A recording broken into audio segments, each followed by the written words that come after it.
I'm Eric Parker. This morning on CT21, Dr. Miguel Cardona, the former Connecticut Education Commissioner, is now leading the country as Education Secretary at an extremely challenging time in our history. Dr. Cardona is joining us this morning. It was another week of threats that shut down area high schools. We're talking to the current Connecticut Education Commissioner, Charlene Russell Tucker, about what's happening and what steps are being taken at the state level to deal with it. Plus, a local boy's mission to provide pajamas, new pajamas, to those in need. This project is really important to me because everyone deserves to be warm and cozy at bedtime. Hear about Oliver's big goal this year and how you can help him to reach it. It's all ahead this Sunday, December the 12th. CT21 starts right now. From Channel 3, this is Connecticut's most watched current affairs program, CT21, with Eric Parker. Sponsored by Hartford Healthcare. We begin our program with a Connecticut educator who is now the U.S. Secretary of Education. Dr. Miguel Cardona is joining us on this Sunday morning. Dr. Cardona, thank you for being with us. I appreciate having you here. And obviously, you started out in Meriden. Now you oversee schools across the country. What's been the biggest surprise as you've taken on that new role? You know, I think I've been very pleasantly surprised at how much how important schools are and how much across the country everyone has expressed the importance of getting back into school. To have middle schoolers and high schoolers across the country looking forward to getting into school every day is something that I was really pleased with. And again, pleasantly surprised at how people have come together to make sure that our schools are safe and reopen safely and that students are back in the classrooms. Now, you've had some time to get your feet under you in that new role. Obviously, a very challenging time, particularly to be in charge of schools nationwide. We've had COVID, we've had remote learning, we've had some school violence as well. Has it been a challenging time to take over, and what has helped you to get through this period? You know, without question, I took over at a time where we were in the middle of a pandemic and, you know, Delta came 2 weeks before schools were reopening across the country. But I'm really pleased that, you know, we started with 47% of our schools reopen full-time. Today, that number is 99%. I'm pleased that our students are back in the classrooms with their friends, with their teachers. And yes, there will always be challenges, but quite frankly, Eric, I'm really excited about the opportunities that we have to really raise the bar in education. We have funding in education that we've never had in the past. We really need to raise the bar to make sure that all students are achieving at high levels. We have a tremendous opportunity ahead of us, and I look forward to serving in this capacity while we usher in that improvement. I know you have some big plans for that, and I want to talk to you about it, but I want to work through some of the big issues that you're facing. And of course, COVID has to be one of the biggest ones. And you talked about that great rate of schools being reopened for in-person learning. You were on Face the Nation and told host Margaret Brennan that you think there will be no need for remote learning after the vaccines are widely available. That's happening now. Do you think remote learning, at least because of COVID, is a thing of the past? I'd like to think that. And, you know, while I don't ever want to put something, I don't ever want to say something, because what I've learned as not only Secretary of Education, but as a commissioner in Connecticut, is that the impact of COVID will determine the direction we take. And ultimately, the priority will always remain the safety of our students and our staff. But we've learned how to keep schools open during a pandemic. We know that mitigation strategies work, and our kids deserve nothing less than having an in-person learning opportunity. So my expectation is that our schools remain open 5 days a week during this pandemic, as long as we're able to maintain those mitigation strategies. And that's why it's critically important to make sure that we're working toward lowering community spread. It's the community spread that makes its way into our schools. Keeping our community safe means keeping our schools open full-time for in-person learning.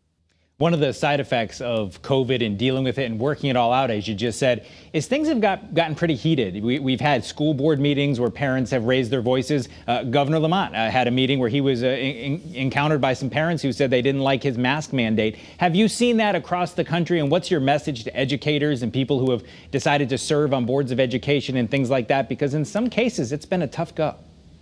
Yeah, I really commend our board members across the country. They've really shown leadership in a time of challenge. And yes, emotions are high. We love our children. They're the best thing we have. And we want to make sure that parents do have voice and that their voices are heard. But we also know that as educators and board members, it's our obligation to make sure that our students and our staff are safe so that we can continue the learning. And I do believe that while emotions are high, everyone wants the best for the students and that we can keep our schools open. I think parents across the country want to know that their children are safe. And I think they want their schools open for in-person learning. We have the tools to do that. Vaccinations made it easier for us to ensure a safe community. So I encourage folks to get vaccinated, to make sure they're following the mitigation strategies, so we don't have to even consider, even for a short period of time, going back to how things were at the height of the pandemic in 2020. Those days should be behind us.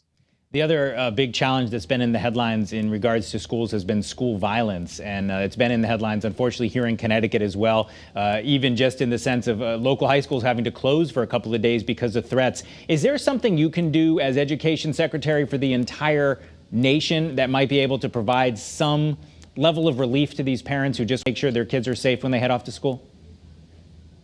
Before Secretary, I'm a father, and there's nothing more important to me than the safety of my children.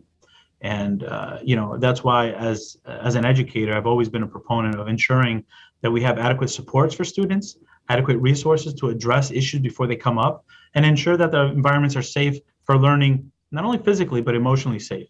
And through this American Rescue Plan Fund, there are opportunities for schools to double down on a number of school social workers, psychologists, and officials that are able to keep the environment safe.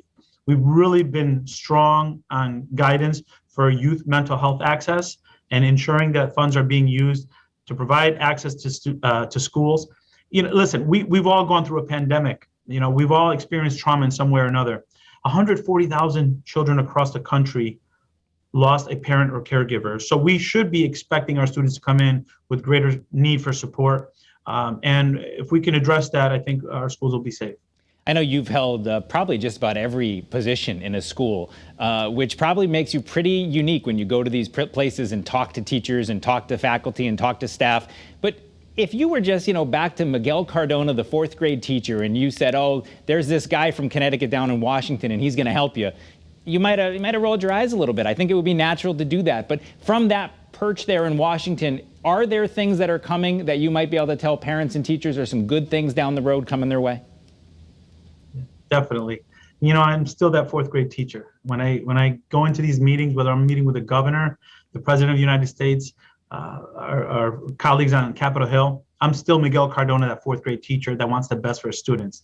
But instead of 21 students, there's 50 million students at the pre-K-12 level. And now there's another 17 million at the college level that I'm committed to serving and giving them the same opportunity that I want for my own two children. So the message is this: we're going to fight so that all students have access to higher education, affordable higher education. We want to make sure that all students, regardless of where they live, whether it's in a city, in a rural community, that they have the same access to high quality learning, qualified teachers, a school environment that's welcoming. That's what I want for my children. That's what I want for children across the country. And we're going to get it done. One of the big issues, just one last topic I want to touch on, is student loan forgiveness. That's something that falls into your purview. It's a hot issue, whether it should be done. I know there's been some announcements. Where do we stand with student loan forgiveness? One of the things I'm most happy about as Secretary of Education is that since we came on board, we've provided over $12.5 billion in loan forgiveness. We're revamping the public service loan forgiveness. In just from October till today, another $2.3 billion in loan forgiveness was issued by the Department of Education. 500,000 people received emails telling them that they're closer to loan forgiveness, and another 30,000 received an email saying they no longer have student loans. We're not waiting for the conversation about broad cancellation to act. We're acting now. We're continuing conversations about what it might look like for the rest of the country. But I'm telling you right now, we're not resting until we make sure that all students have access to higher education at an affordable way, and in a way that they're not buried in debt for the rest of their life. That's important not only for our students, but for our economy. 20 seconds left. I know you just got a big award from CCSU. You're a UConn guy. You're a Meriden guy. What do you miss about being in Connecticut every day?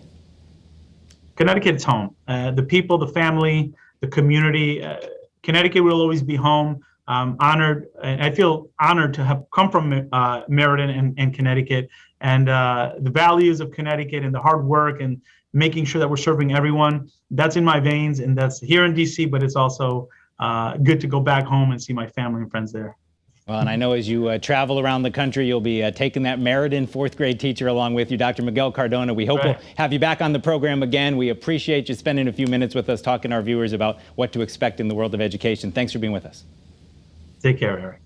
Later in our program, we're introducing you to a Connecticut boy on a mission to provide pajamas to thousands of families this holiday season. But up next, Connecticut's Commissioner of Education on the outbreak of threats being made against Connecticut schools just over the past couple weeks.